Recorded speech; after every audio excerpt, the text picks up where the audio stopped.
অনেক সময় আপনার এবং আল্লাহর পরিকল্পনা একই রকম থাকে না।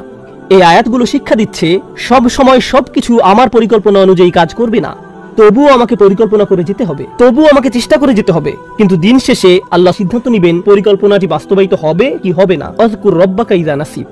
এরপর আসছে এই আয়াতের সবচেয়ে শক্তিশালী অংশ। আমি এর উপর অতিরিক্ত কিছু সময় ব্যয় করতে চাই। এটা আসলেই সমগ্র কোরআনের অন্যতম সুন্দর একটি শিক্ষা। যদি একজন মুসলিম এটা বুঝতে পারে, তার জীবনটা সহজ হয়ে যাবে। ওয়াকুল আসা আইয়াহদিয়ানি রব্বি লিআকরাবা মিন হাযা রাশাদা। এই শব্দগুলো হলো একটি দোয়া।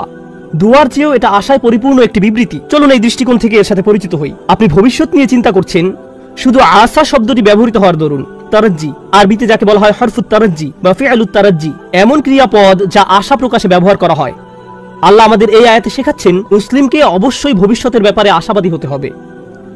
কোরআনের প্রতি আমাদের ঈমান ভবিষ্যতের ব্যাপারে আমাদেরকে আশাবাদী করে তোলে।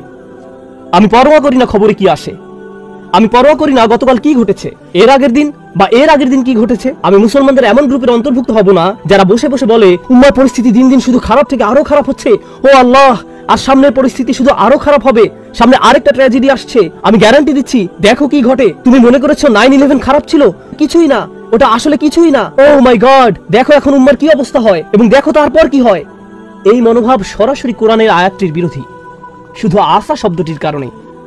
আপনার তো এই আশায় বুক বাঁধার কথা যে আল্লাহ পরিস্থিতি উন্নত করে দিবেন আপনার নিজের জন্য, চারপাশের মানুষের জন্য, মানবতার জন্য। আপনার তো এই দৃষ্টিভঙ্গি থাকার কথা। তারপর তিনি বলেন, আর নিজের ভবিষ্যতের ব্যাপারে কি বলবেন? আসা আইয়াহদিয়ানি রব্বি, সম্ভবত আমার রব আমাকে পথ দেখাবেন। নিজের ভবিষ্যতের জন্য সবচেয়ে আশাবাদী কোন জিনিসটি আপনি পেতে পারেন? সবাই ভালো চাকরি চায়, ভালো অর্থনৈতিক অবস্থা চায়, ভালো পারিবারিক অবস্থা চায়, সুস্বাস্থ্য চায়।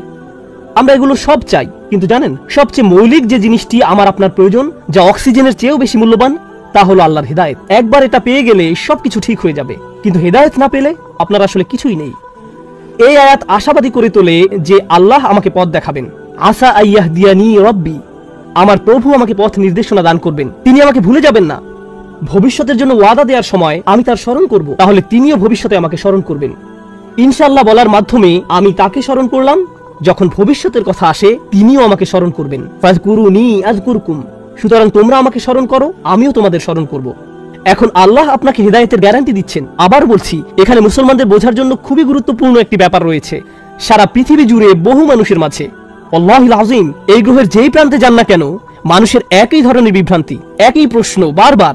আর সবচেয়ে কমন যেই প্রশ্নটি আমি শুনি, মানুষ বলে ইসলামের এত বেশি দলমত রয়েছে, কোরআনের ব্যাখ্যায় এত বেশি ভিডিও পাওয়া যায়, বা হাদিসের ব্যাখ্যায় কেউ এটা বিশ্বাস করে, কেউ ওটা বিশ্বাস করে। এই হুজুর অমুক ফতোয়া দেয়, ওই হুজুর তমুক ফতোয়া দেয়, আমি কি এই হুজুরকে মানবো নাকি ওই হুজুরকে মানবো? কেউ বলে এটা হালাল, কেউ বলে এটা হারাম, কিছুই জানি না, সবকিছুই বিভ্রান্তিকর। এত বেশি দল, আমি কিভাবে হেদায়েত পাবো? কিভাবে আমি জানবো যে আমি সঠিক বিষয়টা অনুসরণ করছি? কিভাবে জানবো? আমার পক্ষে তো এত বেশি তথ্য প্রসেস করা সম্ভব নয়। আর আমি এর সাথে একমত। আমরা এখন মাত্রাতিরিক্ত তথ্যের যুগে বাস করছি। প্রতিনিয়ত এত বেশি মত আর পথের সাথে পরিচিত হচ্ছি, এমনকি ইসলামের ভেতরেও। এই হলের ভেতরে বসা শ্রোতাদের দিকে লক্ষ্য করুন, যদিও আমরা একই এলাকার, আপনি যেভাবে ইসলাম শিখেছেন তা আপনার পাশের জন থেকে খুবই আলাদা। যেসব শিক্ষক আপনি পেয়েছেন, যেসব মানুষের সঙ্গ লাভ করেছেন, যে স্কুলগুলোতে শিখেছেন, তা আপনার পাশের জনের থেকে একেবারেই ভিন্ন। তাই কোনো ব্যক্তি সহজে বিভ্রান্ত হয়ে পড়তে পারে যে কিভাবে আমি বুঝবো যে আমি সঠিক ইসলাম অনুসরণ করছি। আর এই আয়াত হলো তার জবাব। আমি কারো হেদায়েতের নিশ্চয়তা দিতে পারি না, ইউটিউব কারো হেদায়েতের নিশ্চয়তা দিতে পারে না, গুগল কারো হেদায়েতের গ্যারান্টি দিতে পারে না, এবং কোনো মানুষও হেদায়েতের নিশ্চয়তা দেয় না। এটা আমাদের আশা যে স্বয়ং আল্লাহ আমাকে ব্যক্তিগতভাবে হিদায়াত দিবেন। হেদায়েত অন্য কোথাও থেকে আসতে পারে না। আপনার কাছে কোনো তথ্য না থাকতে পারে, অথবা আপনি তথ্যের সাগরে ডুবে থাকতে পারেন, এটা কোনো ব্যাপার না।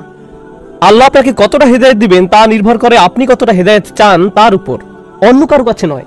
আর একবার আল্লাহর কাছে সঠিক রাস্তা চাওয়ার পর আপনাকে আর বিচলিত থাকতে হবে না। নিশ্চিত থাকুন যে আল্লাহ আপনাকে সঠিক পথ দেখাবেন, তিনি কাউকে ফিরিয়ে দেন না। আল্লাহর কাছ থেকে হেদায়েত পাওয়া কঠিন নয়, এটা কঠিন নয়। আল্লাহ হেদায়েতের পথ খোলা রেখেছেন যারা চায় তাদের জন্য। আমাদেরকে শুধু সেসব মানুষের অন্তর্ভুক্ত হতে হবে, শুধু এইটুকুই। এই আয়াতটি সূরাতুল কাহফের অন্তর্গত। এর প্রমাণ হিসেবে সূরা কাহফ নিয়ে কথা বলে শেষ করতে পারবো না এই খুতবায়। এই গুহার অধিবাসীরা যাদের কথা আমরা প্রতি শুক্রবার পড়ে থাকি, এই মানুষগুলোর আশেপাশে কোনো নবী ছিল না, কোনো আলেম ছিল না, কোনো শায়েখ ছিল না, কোনো সাহাবী ছিল না। নিজেদের জন্য তারা নিজেরাই ছিলেন। আর তারা এমন এক এলাকায় বাস করতেন যেখানে সবাই মূর্তি পূজা করত। আর তারা একটি উপসংহারে পৌঁছেছেন, সৃষ্টিকর্তা শুধু একজন, আমরা এগুলোর উপাসনা করতে পারি না। লান্নাদউ মিন দুনিহি ইলাহান। আর এতটুকুর কারণেই আল্লাহ তাদেরকে হিদায়াত দিলেন। অন্য কোনো জ্ঞান না থাকা সত্ত্বেও কোনো ওহী তাদের কাছে ছিল না। আল্লাহ তাদেরকে হেদায়েত দেওয়ার জন্য এতটুকুই যথেষ্ট ছিল। আর তিনি তাদেরকে এত বেশি হেদায়েত দান করলেন যে আজকের দিনে যারা বছরের পর বছর ধরে দ্বীনের জ্ঞান অর্জন করে তারা এই যুবকদের কাহিনী অধ্যয়ন করে, কারণ এই যুবকরা আল্লাহর হেদায়েত পেয়েছিল, কারণ আল্লাহ তাদেরকে পথ দেখিয়েছিলেন। আপনার পরিস্থিতি যত অন্ধকারাচ্ছন্নই হোক না কেন, আপনার যদি আল্লাহর উপর আশা থাকে, এটাই যথেষ্ট।